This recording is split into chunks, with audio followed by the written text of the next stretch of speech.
Hi guys! So, part 2 po tayo ng Open Channel.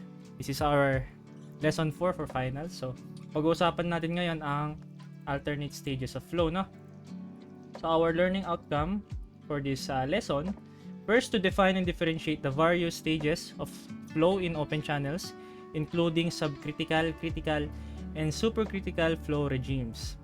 Identify the key characteristics and hydraulic parameters associated with alternate stages of flow, such as flow depth, velocity distribution, Froude number, and flow regime transitions.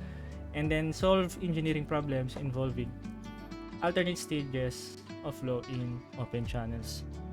So ating simulan, alternate stages of flow. So ano ba yung concept dito sa alternate stages of flow? So sabi, in a channel daw, for a given total head or specific energy or constant energy, ES, there are two stages or depths of flow that give the same discharge, Q.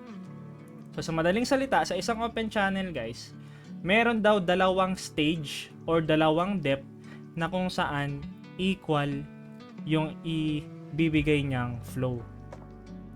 Okay, so para mas makita natin, pakita natin sa figure. Ito, meron tayong section view ng isang channel. So meron siyang channel bed, EGL. So sabi ko kanina, constant ang specific energy, so wala po tayong head loss muna dito, no? So anong alam natin dito? Alam natin from our previous lesson, meron tayong depth dito, 'di ba? Depth D, and meron ding velocity head. Kung saan, yung summation ni depth at ni velocity head, we call that D is specific energy. So here, the specific energy is constant, kaya straight line yung ating EGL. Now, ipapakita natin yung alternate stages or alternate depths of flow using a graph. Okay, so meron tayong graph dito. Q, yung kanyang x-axis or flow rate. Okay, and the y-axis is the depth. So kapag ipa-plot daw natin sa isang open channel, kapag ipa-plot daw natin yung flow rate nito na kasama yung depth, magiging ganito daw yung graph. Ayan. So ibig sabihin nito, ito yung origin, di ba? So yung origin, ibig sabihin, 0 yung flow rate mo dito, 0 yung depth mo. So habang patas ng pataas, yung depth, habang papunta sa right, pataas ng pataas yung Q. So kung papansin niyo dito, ito, meron tayong maximum Q located dito. Tapos babalik sa 0 yung flow rate mo dito sa may EGL. So itong graph na to guys is actually, di ba lahat ng graph is meron tayong function yan or equation or formula. So itong graph na to, yung formula niyan, di ba graph ni Q yan, Q is equal to A square root of 2G multiplied by the quantity ES minus D. Okay, so itong formula na ito galing sa formula ni specific energy. Si specific energy is di ba? V squared over 2G plus D. So kapag i-isolate nyo si Q, ato si V gawin yung Q over A dito sa V squared over 2G. Tapos kapag ihihiwalay nyo si Q, ito yung lalabas. Okay, lalabas tong formula na to. And then kapag plot daw natin to sa isang open channel, ito daw. Sa isang open channel with constant specific energy, ito daw yung kanyang graph. Okay? So dito, di ba? Ito yung maximum Q mo. Kasi ito yung rightmost ng graph mo eh. So dito matatagpuan si Qmax. Di ba? Dito sa point na to. And then si Qmax, may corresponding depth yan pagdating sa open channel. So, i-connect mo yan. Lagyan mo ng linya dito. Okay, so sa depth na ito, guys, kung nasaan ang maximum flow rate, we call that the critical depth. Okay, we call that the critical depth. Okay, now ngayon, tingnan nyo yung tawag dito, pinakamataas na depth, the maximum depth, itong taas na to. Itong maximum depth, may corresponding Q siya dito. Tama. Ayan. May corresponding Q siya. Ngayon, kung papansin niyo, habang bababa tayo, same yung Q niya. May certain depth dito na kung saan yung Q mo sa maximum depth ay same sa Q dito at certain depth. So, paano mo gagawin? I-connect mo to. Draw ka ng vertical line dito. Masasabi mo na yung Q dito sa depth na ito is equal sa Q dito sa depth na ito. Nagets? Kasi nasa same nasa same plot sila ng x-axis. Kaya same yung Q nila diyan. Di ba Q yung x-axis natin? So they have the same Q. Tinawag nating Q1. Ito na guys yung tinatawag nating alternate depth. Alternate depth of flow. Na kung saan equal guys yung pinoproduce nilang flow rate. Magkaiba yung depth nila sa isang open channel pero equal yung Q nila. Yun yung alternate depth. So itong dalawang depth na to tatawagin nating D1 tsaka D2, wherein si D1 that is the supercritical depth. Supercritical pag mas mababa. Bakit sir? Bakit hindi yung mas mataas yung supercritical? Kasi yung parameter natin dito is, or yung basis natin is yung velocity. Kasi 'di ba pag mas maliit yung depth, mas mabilis yung flow. Okay? And then the D2 or yung mas mataas na depth is the subcritical depth. Tapos yung nasa gitna nila is the critical depth. Okay? And meron tayong tinatawag na ito. So sa subcritical depth, we call that the upper stage. Okay? Sa critical depth o malamang critical stage. And sa supercritical depth sa D1, yung pinaka maliit na depth, that is the lower stage. Etong upper stage at lower stage, yan na guys, yung alternate stages of flow. Okay, yan na yun si upper stage at lower stage. Yan yung alternate stages of flow. Ngayon, sa upper stage, ang Froude number natin, Fn, is more than 1. Discuss natin mamaya si Froude number. Sa critical stage, Froude number mo equal to 1. Sa lower stage, ang Froude number mo is less than 1. So, bakit ba natin kailangang malaman ito? Bakit ba kailangan nating aralin as civil engineers? So, kailangan ito guys sa pag-design ng open channel. So, kapag magdi-design tayo kasi ng open channel, kailangan natin i-account yung alternate stages.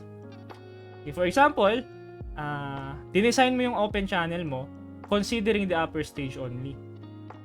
So, kung ganun yung case kasi, yung gagamitin mong materyales, since malit yung velocity mo, malit yung velocity ng open channel mo kasi mataas yung depth eh.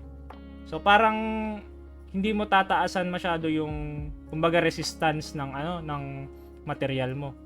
Eh hindi mo pala alam na mayroong alternate depth or alternate stage na kung saan same yung Q. Yun yung lower stage. Ngayon, kapag biglang pumunta sa lower stage yung flow ng tubig, mas bibilis siya. Eh yung design mo pang pang upper stage. O pwede rin pumunta sa critical stage. Yung design mo pang upper stage lang. O di sira yung channel mo kung ganun. Okay, so kailangan natin i-consider yon. Kailangan natin i-consider yung mga alternate stages of flow sa pag-design ng mga open channel. Okay? O ngayon, nga pala, itong section na ito, okay, sa taas ng critical stage, we call that the subcritical portion or subcritical section. And yung sa baba ng critical stage, we call that the supercritical section. Okay? So, dito sa alternate stages of flow, ang mainly sinosolve natin mostly is the critical depth DC. So, may formula tayo dyan mamaya. Pati yung Froude number. Okay? Pati yung kung kailan natin masasabing critical or subcritical yung flow. Okay, so let's talk about the yung upper stage at lower stage. Okay, yung dalawang alternate or yung alternate stages of flow. So sa upper stage, 'di ba sa upper stage, yung depth natin doon is subcritical. Okay, pag ang depth mo subcritical, ang flow mo is tranquil. Ibig sabihin, kalmado siya, kalmado, tranquil.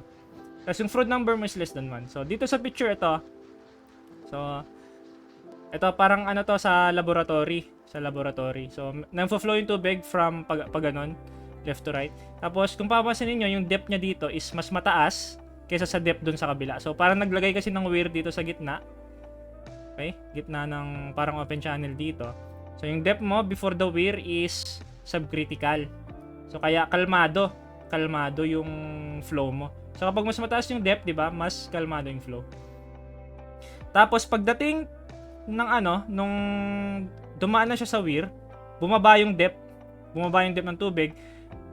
Nung bumaba yung depth, naging super critical na. Okay, naging super critical na yung depth, naging super critical na rin yung flow, or naging rapid, naging shooting, or super critical flow. Ibig sabihin, bumilis na siya, guys. Bumilis na yung flow nung mas mababa yung depth niya. Okay? Tapos may nangyaring hydraulic jump dito. Yung hydraulic jump, i-discuss natin sa next lesson pa yan. Okay? Okay, ngayon, yung Froude number mo sa upper stage, less than 1, and more than 1 kapag sa lower stage, or kapag super critical. Okay, ang kailangan tandaan din dito is, eto, importanteng concept sa alternate stages. Ang discharge mo, tsaka ang energy mo, sa both stages, sa upper stage tsaka sa lower stage, is equal. Ibig sabihin, yung Q mo sa subcritical depth is equal sa Q mo sa supercritical depth.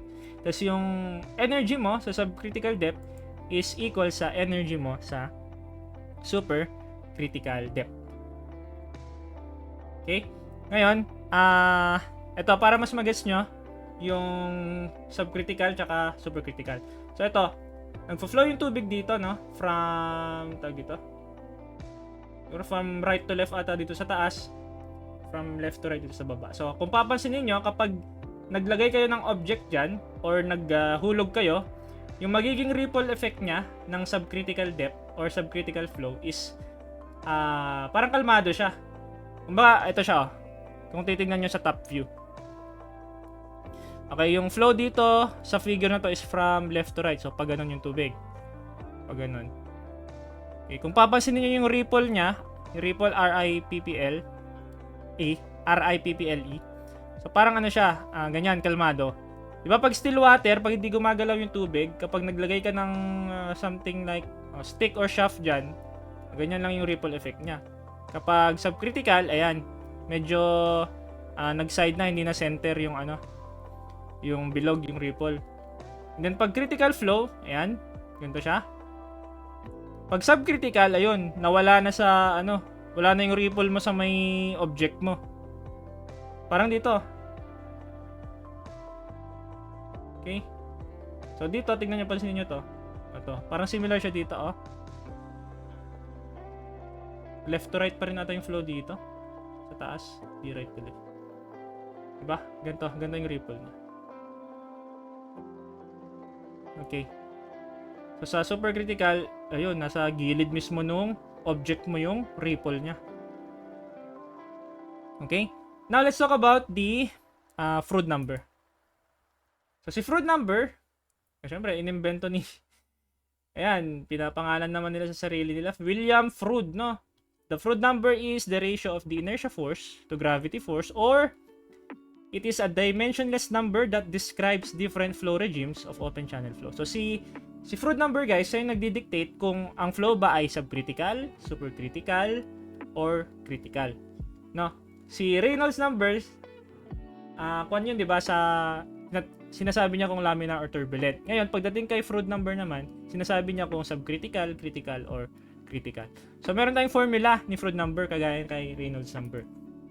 Okay? So for all sections, pakita ko na agad. Okay, yan. So for all sections, ang formula natin kay Froude number is the velocity over the square root of the gravitational acceleration times the hydraulic depth, dm. Si dm is simply the area over the width of the liquid surface. When we say liquid surface, kunyari meron kang trapezoidal channel, ano yung magiging B mo dyan kung sakali? Liquid surface, guys, hindi yung baba. So ito yung B mo dyan. Liquid surface. Okay? Width ng liquid surface. Ganyan pag trapezoid. Okay? Ngayon, etong formula na square root of q squared b over a cubed g. Kapag sinalpak mo si a over b dito, Tapos ginawa mo tong Q over A, si velocity, ginawa mong Q over A. Magiging ganito, yung simplified version nga. Okay, so kahit wag na to, kahit wag to memorize. Ito na lang si V, V over square root of GTM, tapos si A over B na hydraulic depth. Okay, for all sections yan, ito. Kapag rectangular, may shortcut. Ito. Okay. Si DM, palitan mo lang ng depth. Okay, kasi ang nangyari dito, yung kapag rectangular kasi, ang DM mo is base times depth over base. Diba? So, magkakancel lang yung base doon. Matitira, DM is equal to D. Kaya naging D lang to. Pag rectangular. For rectangular lang to Okay. So, si V is the mean velocity of flow. Ayan, pwede mong gawin Q over A. And then, yung criteria dito, ito na. Masasabi mong critical yung flow kapag yung Froude number mo is equal to 1. Or kapag yung normal depth mo is equal to the critical depth. Pagpantay sila, Froude number is 1, critical flow. Subcritical naman kapag ang Froude number mo is less than 1. Or kapag yung normal depth mo is greater than the critical depth.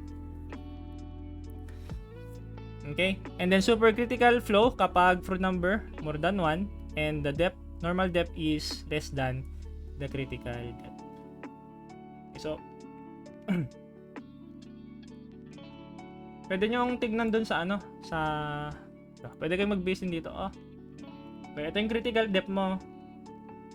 Diba? So kapag ang depth mo is higher or larger than the critical depth, o di nasa taas ka. Ngayon kapag nasa taas ka, anong klaseng flow? Subcritical. Diba? Kapag mas mataas, subcritical. Kapag mas mababa, supercritical. So ito, kapag ang depth mo, parang itong D1 is smaller than the critical depth, nasa baba ka niya. Ibig sabihin, supercritical yung iyong flow. Okay? So, pag mas mataas, subcritical. Pag mas mababa, supercritical. Okay, now, let's talk about the critical depth DC. Okay, definition, critical depth is the depth when the discharge is maximum for a given constant specific energy. So, yung nasa graph natin kanina, di ba? Sa maximum discharge, dun mo makikita or matatagpuan si critical depth. And or when, ito yung wala kanina, when the specific energy is minimum for a given constant discharge. Okay? So, meron kasing mga problem dito na pinapahanap yung minimum specific energy. So, pwede mo i-take advantage doon si critical depth. Sakali. Okay? So, kung nasaan si critical depth, nandun si maximum discharge for a given constant energy at nandun din si minimum energy for a given constant discharge. So, ibalik natin yung figure kanina. So, ito. Diba? For the maximum flow rate, nandun po si critical depth. Okay. So, may formula tayo ni critical depth. May formula tayo niyan. Unang formula. For all sections, patay. For all sections, ang formula natin for critical depth is Q over G is equal to cube root daw. The cube of the critical area over the critical width of the liquid surface. So, sir, nasan si DC dyan? Wala namang DC dyan sa formula. So, kailangan kasi natin i-express si AC tsaka si BC in terms of DC. Okay, so, iba-iba kasi yung shape, guys. Pwedeng trapezoid, triangle, semicircle, circle.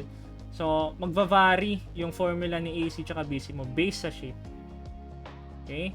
Ang lang dito, yung AC is the cross-sectional area of the channel and the BC is the width of the liquid surface of the channel.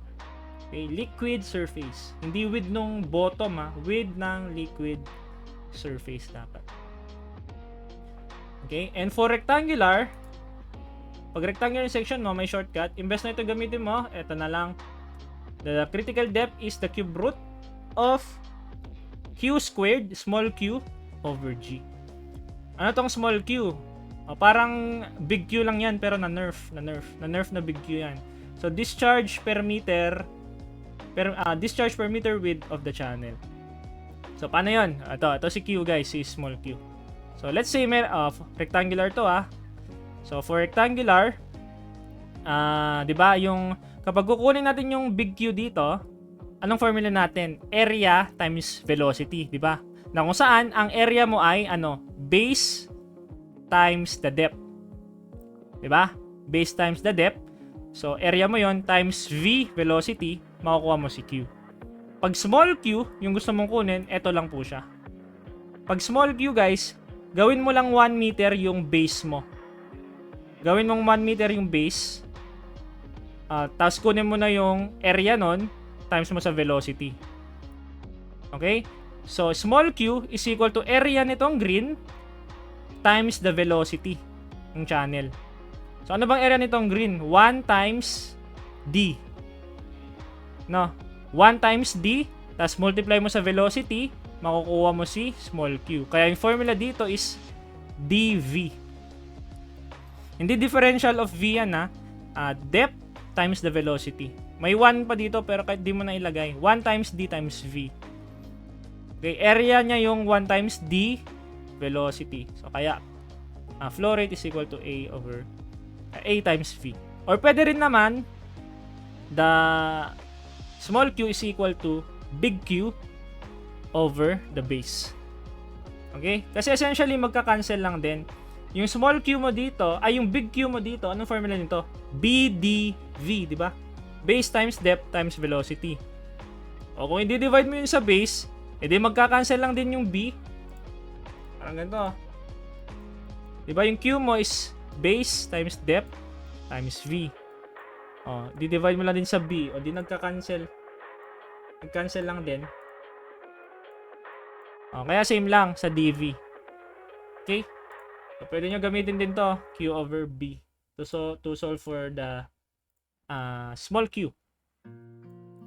Okay? And additional formula para dito sa critical depth or additional concept. Ito. Si critical depth is 2/3 ng specific energy at that depth. Okay, di ba kasi dito, meron kang critical depth, tapos meron kang critical velocity head dito, di ba? Kapag in-add mo yung dalawa, yung critical depth, tsaka yung critical velocity head, makukuha mo si energy. Energy doon. Ayokong sabihin critical energy kasi wala namang ganun Walang critical energy. Ito is meaning niya is energy at the critical section. Ganun na lang. Energy at the critical section. So, yun is summation ng critical velocity head tsaka ng critical depth.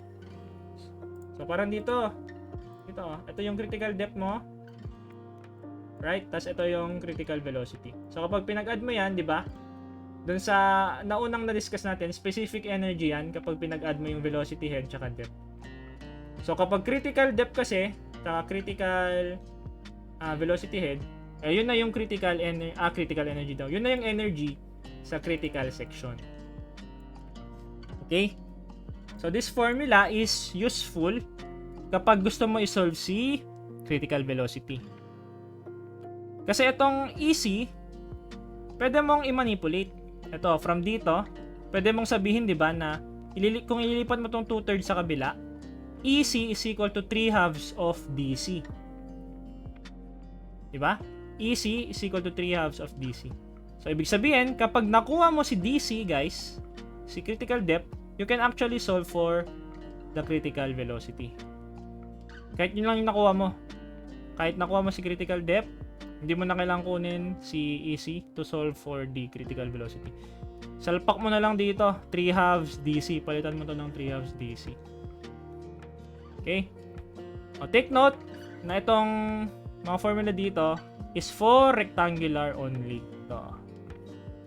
Okay, bawal nyo to gamitin, itong dalawa, kapag hindi na rectangle. Itong 4 kako sana.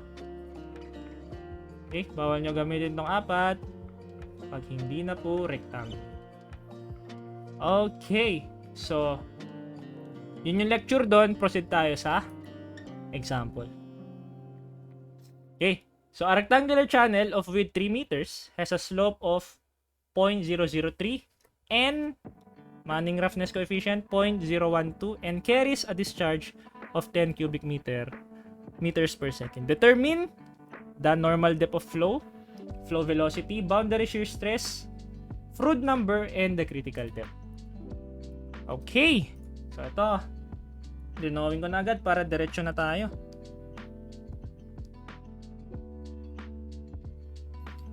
Okay. So, letter A, ano yung pinapahanap? Ito yung figure, 3 meter, rectangular, 3 meter yung width niya. Walang binigay na depth, no? Kasi pinapahanap eh. Pinapahanap yung depth. Talagay natin dito. Yan. Yan yung hinahanap sa letter A. Normal depth of flow. Okay.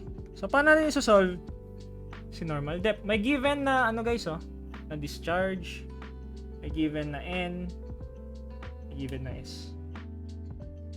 O di gamitin natin si Q is equal to A over N, R raised to 2/3, S raised to 1/2. Okay? So, kasi si area, pwede natin gawin 3 times D, di ba? Area is 3 times D. And the wetted perimeter is A over P wet yan, di ba? So, 3 times D yung area mo. Yung wetted perimeter mo is what? Isang 3, dalawang D. So, 3 plus 2D. Okay? So, pwede mo na i-substitute lahat yan, 10. Isa lang yung unknown mo dyan. A mo, 3D. N is 0.012.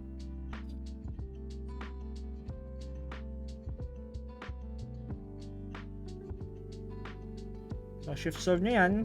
Ang lalabas, 1.02.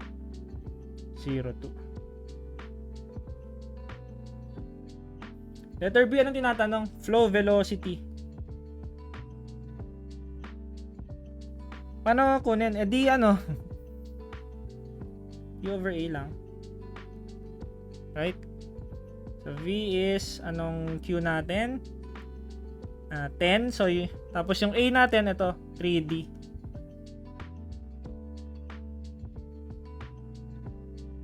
Okay, next. Boundary shear stress.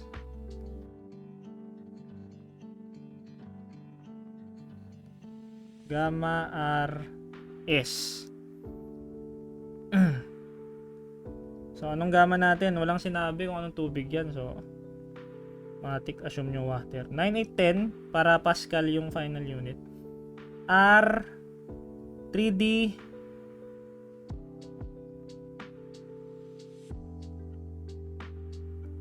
tau should be 17.87. Para mabilis. Hindi na ako mag-calcu. Mental ko na lang, no? Letter D, Froude number. Anong formula kay Froude number? So, ito, rectangular. That is simply V over square root of G times D. Okay, so Fn would be equal to, anong velocity? So, Fn should be, ayan, pag minental, 1.03. Letter E, the critical depth.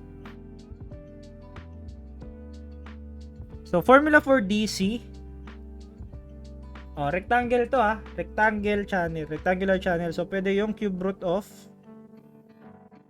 Q squared over G.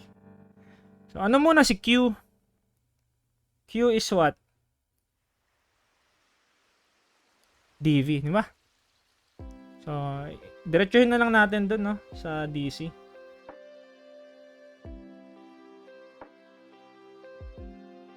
.04 meters. Basic. Paano pag tinanong guys, is the flow critical? or subcritical. So, dagdagan natin, no? F super C or sub C. So, ano yung magiging basis natin dyan? Yung Fn, guys. Yung Fn or yung DC. So, since Fn is more than 1, therefore, ano? Super critical. Or pwede ring, since the critical depth is more than the normal depth, therefore super critical. So yun yung dalawang criteria doon. Pwede mo i-check si Froude number, pwede mo i-check si critical velocity. Ay, critical depth ako sana. Yun. Okay, so number 2. Number 2. Yeah. Water flows in a rectangular channel, so rectangle ulit, at a depth of 1 meter and a velocity of 4 meters per second. Unang tanong, what is the discharge per meter width? So that is small q. Next is, what is the critical depth? What is the Froude number? So yun, is the flow sub or supercritical? And what is the alternate depth?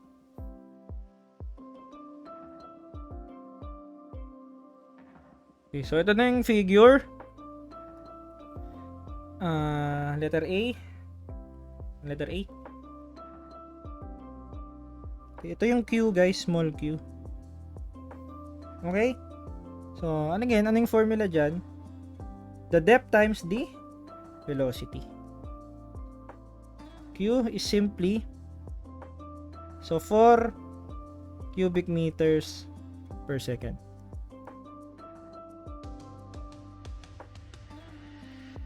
Letter B, what is the critical depth? Okay, so rectangular ulit to, guys. So, okay, so diretso na yan, no? Cube root of 4 squared. Q mo is 4, diba? So, 9.81. So, ang lalabas dyan, 1.18. What is the Froude number? Again, Froude number is what? Velocity over the square root of g times d kapag rectangular. Kapag hindi rectangular, yung d magiging dm, no?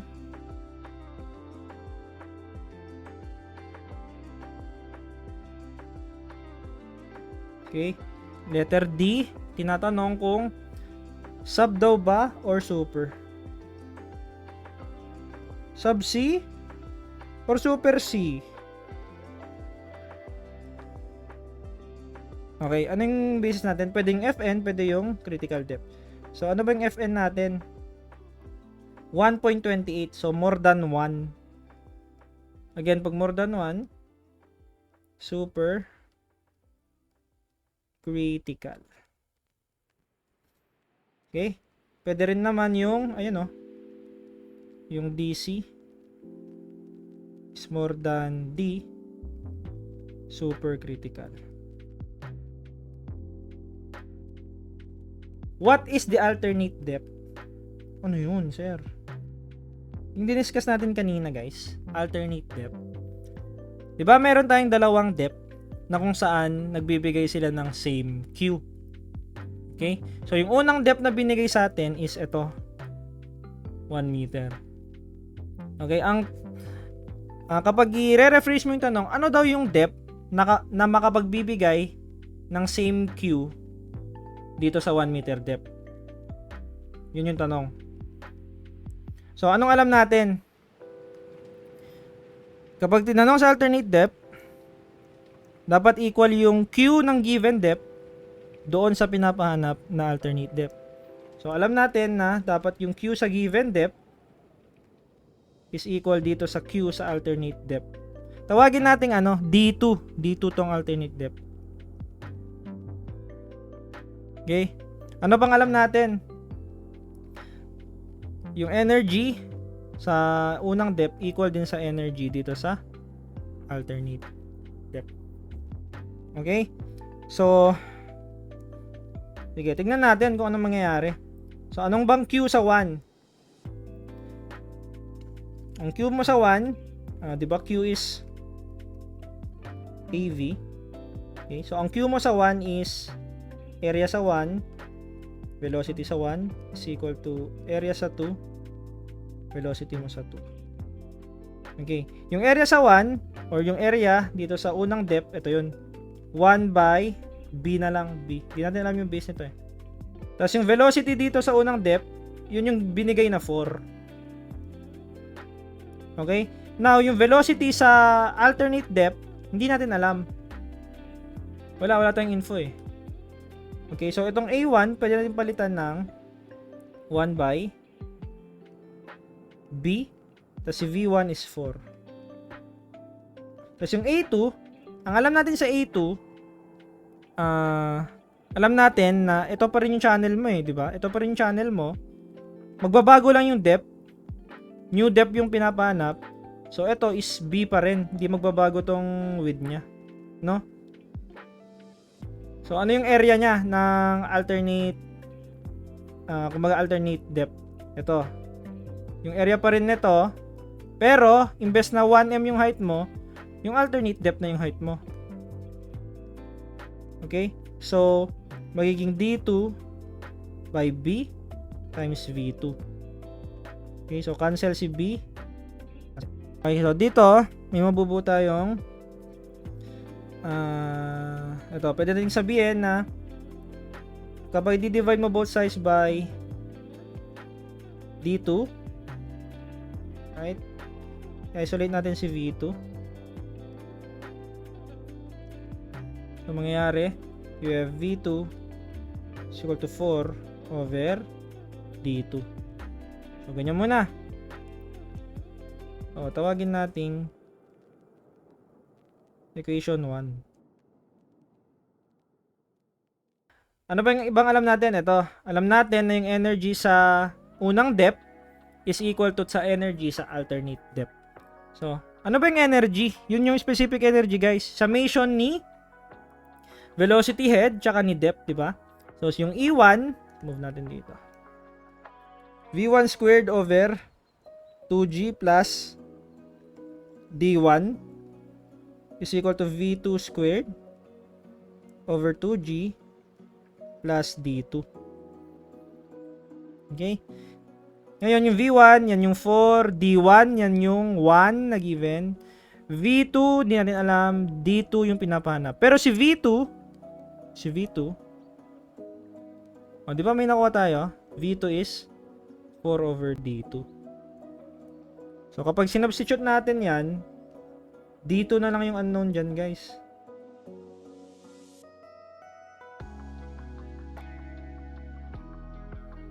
$1.4 meters. So nagets yun ha. Ano yung depth na makapagbibigay ng same flow rate dito sa given initial depth? Kaya naging D1 yan. Okay? So sinabi ko kanina nung lecture, sa alternate depths, yung D1 at D2, meron silang same flow rate. Kaya Q1 is equal to Q2. Meron din silang same energy. Kaya E1 is equal to E2. Number 3. So, another rectangular channel, 12 meter width. Yung width niya, 12 meter. And given yung Q na 10.5. Tapos given yung depth na 1.1. Tanong, ano yung specific energy, ano yung critical depth, and ano yung critical velocity.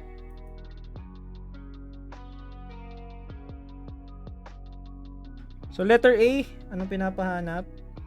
Specific energy. So velocity head plus depth. Okay. So meron tayong depth. It's 1.1. Wala tayong velocity, no? Pero meron tayong Q. Okay. So para i-solve si velocity, edi Q over A. Meron naman tayong area eh. ano, given yung area ng channel, 12 by 1.1.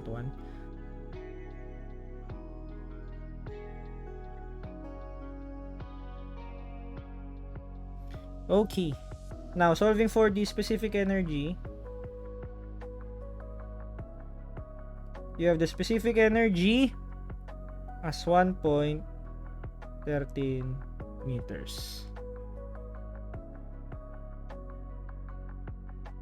Okay, so this is ano, rectangular na naman to, guys. So yung gagamitin nyo lang is the cube root. Now si Q, ano si Q? D times V, or pwede ring Q over B, no? Kahit ano gamitin nyo. Pwedeng D times V or pwede ring Q over B. So try natin sa dalawa siguro. So cube root ni ano to? D, yung dV muna, D. Ano bang depth natin? 1.1.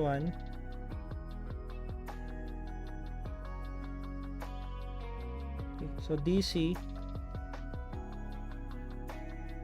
should be 0.427. So kaya na lang siguro mag-try ng Q over B. So sige, tulot ko na lang din.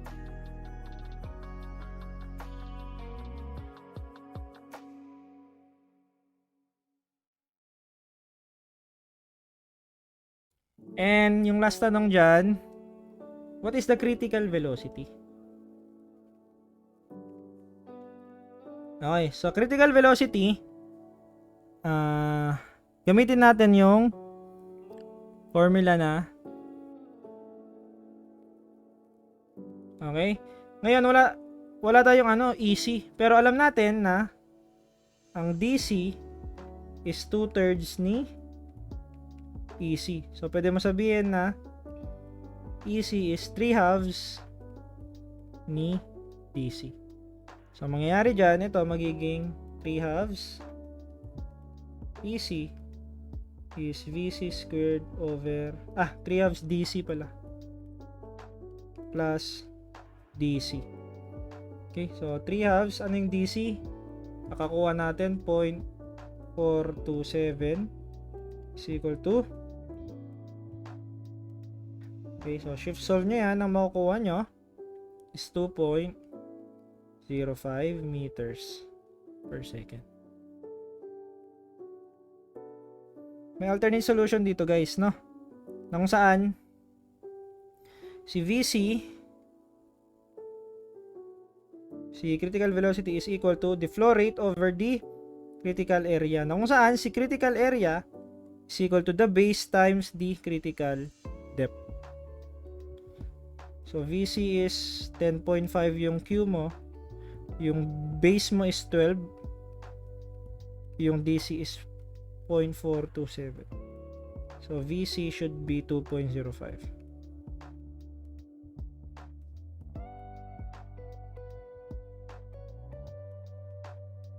Example 4.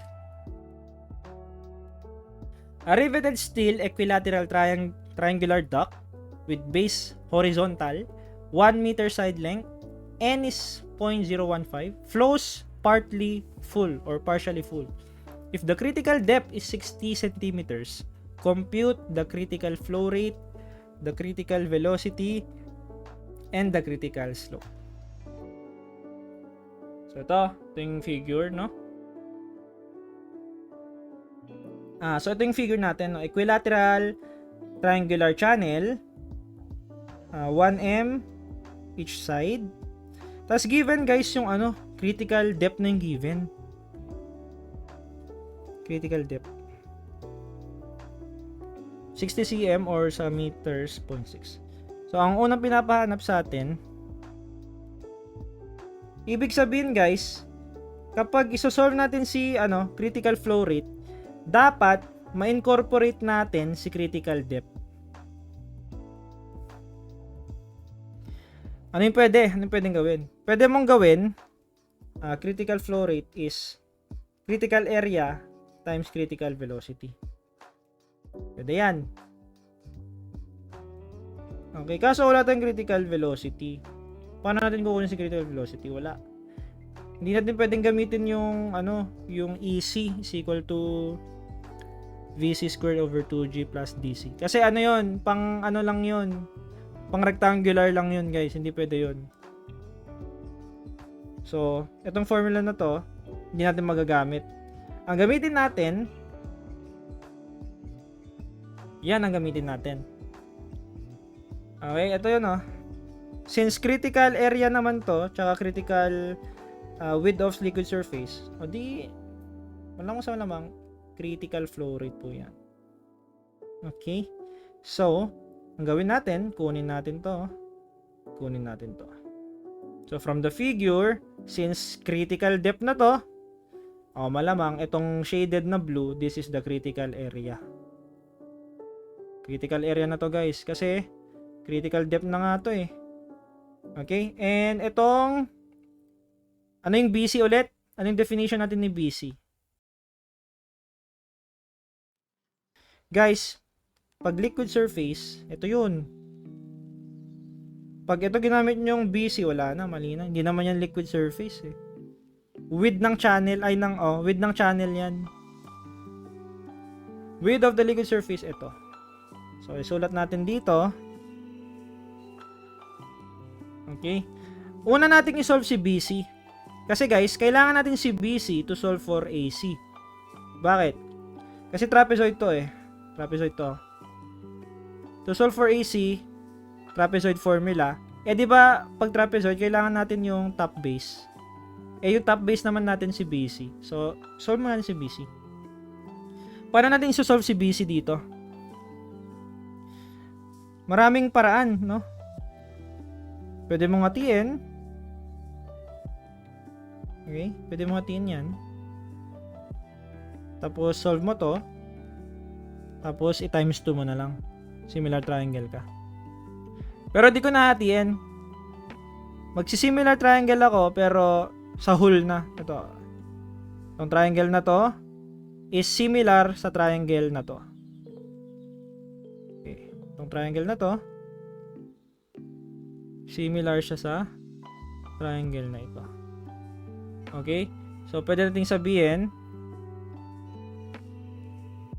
BC is 2. Anong height ni small triangle? Ito, anong height nito? Hindi natin alam. Pero tinawag kong H yung whole height. So, yung height nitong triangle na to is H minus 0.6. Diba? H minus 0.6. Makukuha mo to. Okay? So, yun muna isulat natin. Makukuha naman natin si H mamaya. I-ano lang muna natin. Represent lang muna natin na ganyan. Tapos, yung kasimilar triangle niya, sino? Itong malaking triangle na to. So, ano yun? 1 is to H. Okay? So, kailangan natin ma-solve si H to solve for BC. Paano kung yung si H? Hatiin mo sa gitna. So, ito si H. Ito tong base. Kung 1 yan, hinati mo sa gitna, this is 0.5. Okay, anong klaseng triangle to? Equilateral. Kapag equilateral, anong angle to? 60. Dapat alam nyo yun ha, pag equilateral triangle, di ba? 60 lahat to, 60, 60, 60. Okay, so you have a right triangle here. Hinati mo sa gitna. Hindi pwede ka mag-tangent.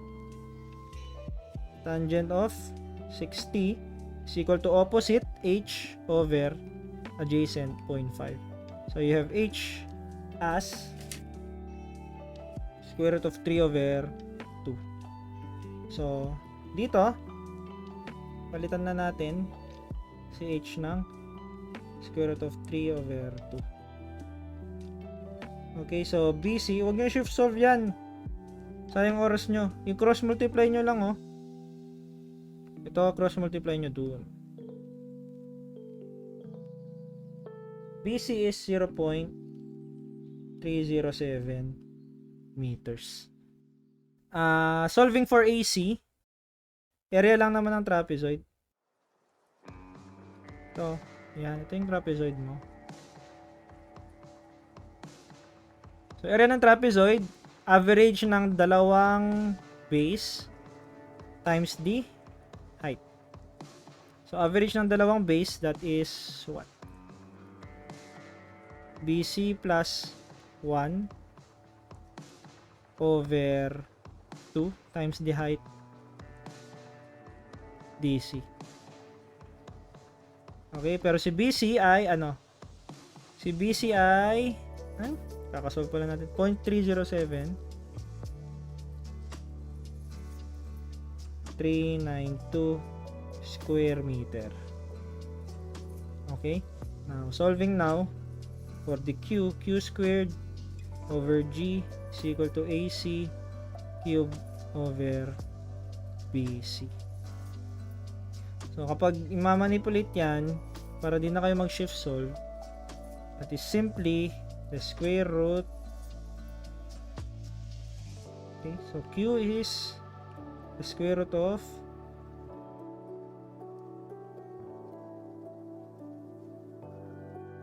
so you have Q as 1.387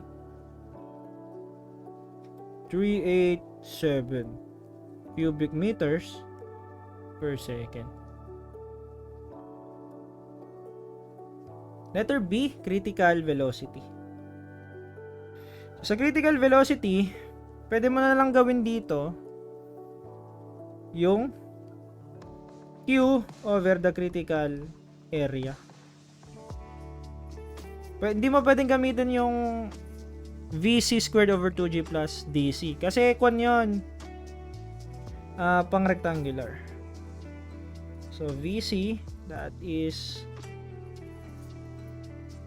okay, so VC would be letter C, critical slope. Paano yun, sir? Wala naman tayong ibang ni slope. Kailangan mag ka dyan, delta H over L, wala namang link. Kung gamitin natin ito, yung favorite formula nyo ito, di ba? Memorize nyo na yan eh. Okay? So, ito na yun. Ito na yung sinusolve natin. Si critical slope. Okay, so Q, what is Q? 1.387. AC, that is okay. So, dito muna pala, bago natin i-substitute, kailangan muna natin si RC. Okay, so RC or the reinforced concrete. Then, ano to? Critical hydraulic radius is equal to the critical area over the critical wetted perimeter. So, wala pa tayo nito, guys. No? So, balik tayo sa figure. Ano yung critical wetted perimeter? Ito. Ito. Okay, yung basa, di ba?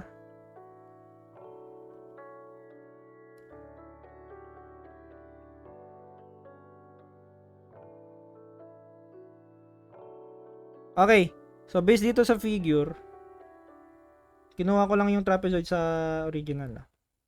Ang wetted perimeter is 2Z plus 1. Okay. Now, hindi natin alam yung hindi natin alam yung tawag dito, yung Z. Pero pwede natin kunin, no? So, ito. Gawa ko triangle dito. Ano yung height nitong triangle? Yun yung 0.6. Okay. Tapos ito, anong angle? 60. Okay.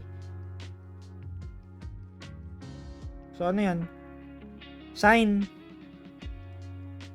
of 60 is equal to opposite over the hypotenuse. So, Z should be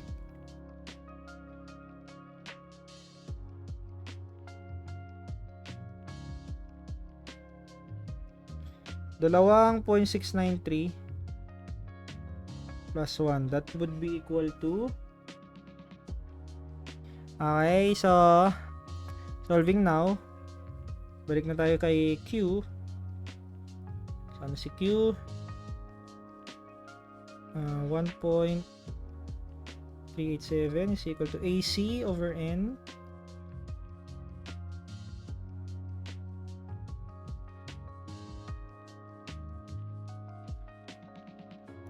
Pakita ko sa inyo paano hindi shift solve to. So, magiging S raised to 1/2 is equal to, cross multiply si 0.15. So, magiging 1.387 multiplied by 0.015. Okay, si 0.392, bababa yan. Tapos si R raised to 2/3, bababa rin.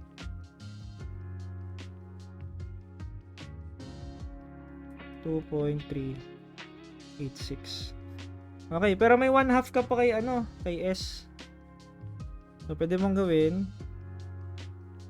erase mo sa 2 both sides. Para mag-cancel. To. So, ito yung input nyo sa CalQ. Ang lalabas dyan would be 0.0313. SC pala, no?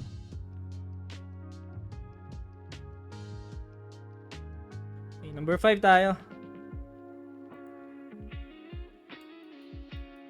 Yan.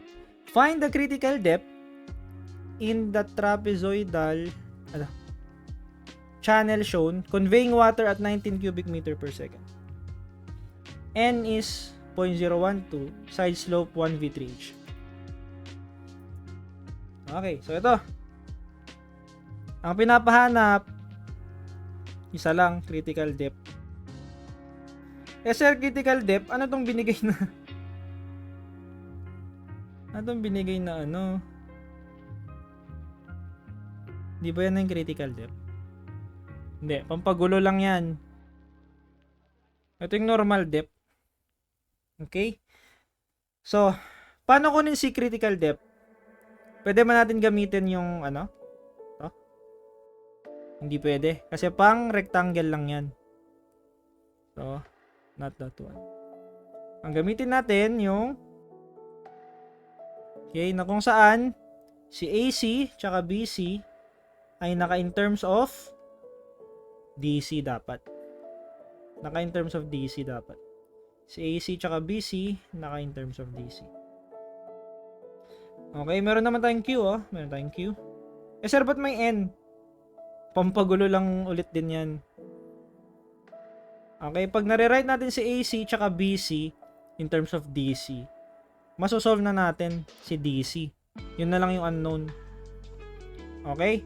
So, ang goal natin, i-rewrite natin itong dalawa. Okay, so dito sa figure,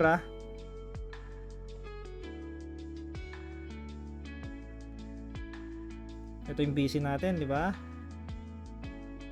Yung AC natin, ito.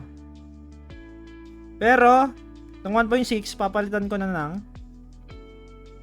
DC. Hindi natin kailangan yung 1.6.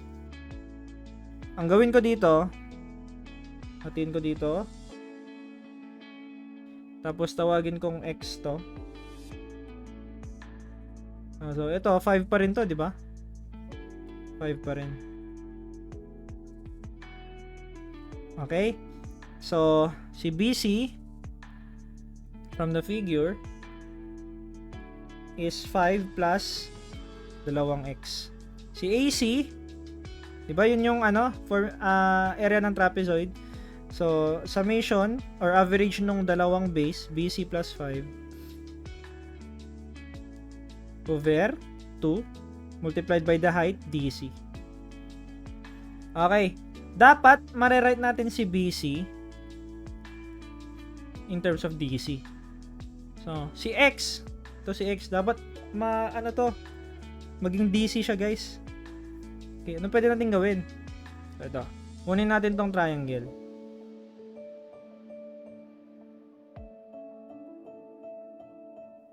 By similar triangle, X is to DC, 3 is to 1. Okay, so X is simply, bakit green? 3 DC. Yun! So si BC, magiging 5 plus 2 by 3 DC or 5 plus 6 DC. Tapos si area, si AC magiging, si BC, palitan na natin ng 5 plus 6 DC. Tapos may plus 5 pa doon. Over 2 multiplied by DC. Then ito, pwede pa i-simplify. Magiging 10 plus 6 DC over 2 multiplied by DC. O, pwede pa yan. 10 over 2, that is 5. 6 over 2, that is 3. DC times DC. Nare-write na natin si AC tsaka BC in terms of DC. So, magiging ganito na po siya.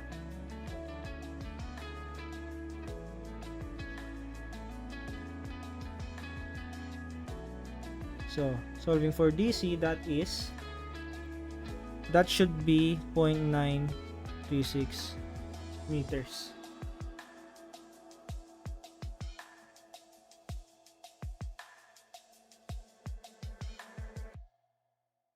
So, last problem. A rectangular plain timber flume, N is 0.012, 3 meter wide, is laid on a slope of 0.0011.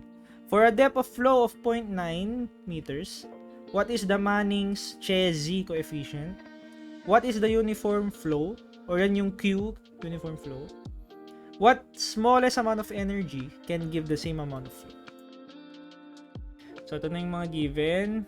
Rectangular channel, 3 meter wide, 0.90 yung kanyang depth. Unang tanong, ano daw yung Chesney coefficient ni Manning? O, naalala nyo pa? Hindi na. Ito yung C ni Manning. Ano yun? R raised to 1/6 over N. Okay? So, R is A over the wetted perimeter. Solve na lang natin si R. Okay. So, area ng channel ay 3 by 0.9 over the wetted perimeter na ilan? Isang 3, dalawang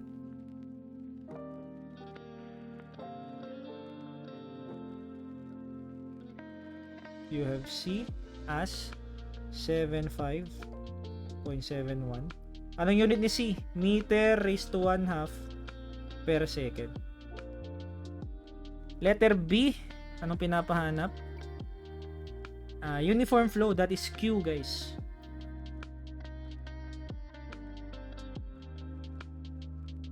Ito, pwede nyo gamitin to. Okay, pero sayang naman yung na-solve nating C kung hindi nyo i-take advantage. So, 'di ba, yung formula na 'yon, yung kakabura ko, dito lang din galing 'yun, 'di ba? 'Di ba? Yan lang din 'yun. So, para ma-take advantage natin si C. So, pero kung 'yun yung gagamitin nyo, yung binura ko, pwede lang. Same lang makukuha.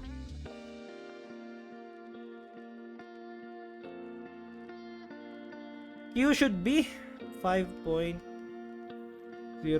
cubic meters per second.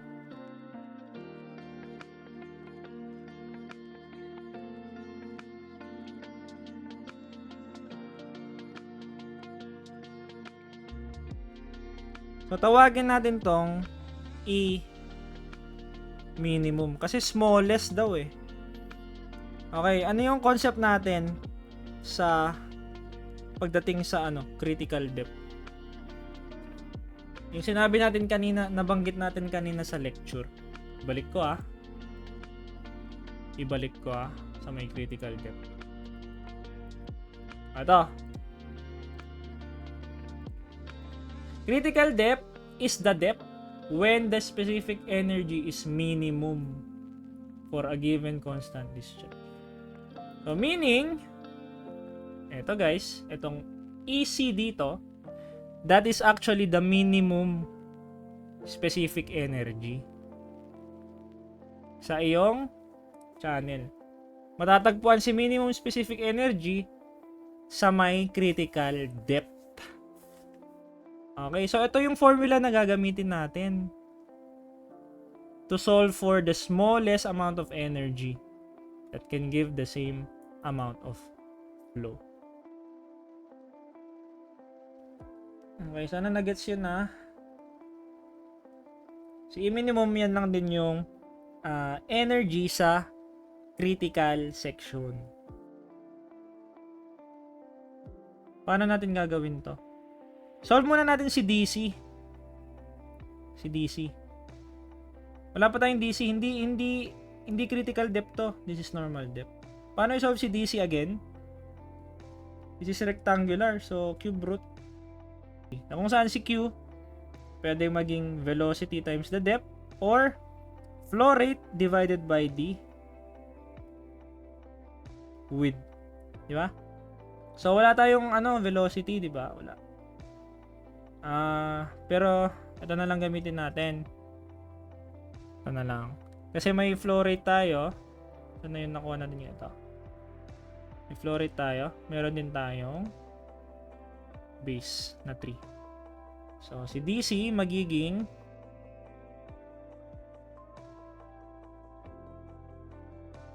.664 meters.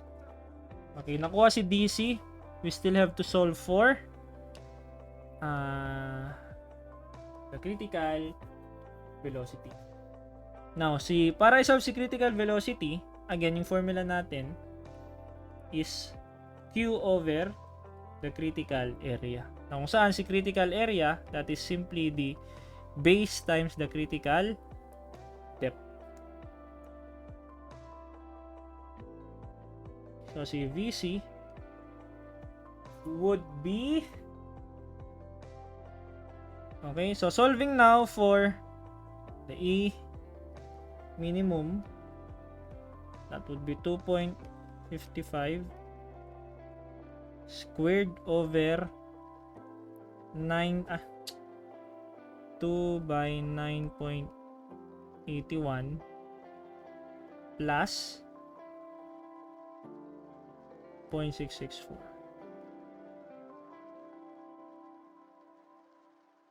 0.995. Tapos ang boxing 6 problems for 1 hour 30 minutes plus lecture, not bad. So yun lang guys, merong mga practice problem dito So 5 practice problem. Yun lang po. Thank you for listening and see you next time. Thank you. God bless.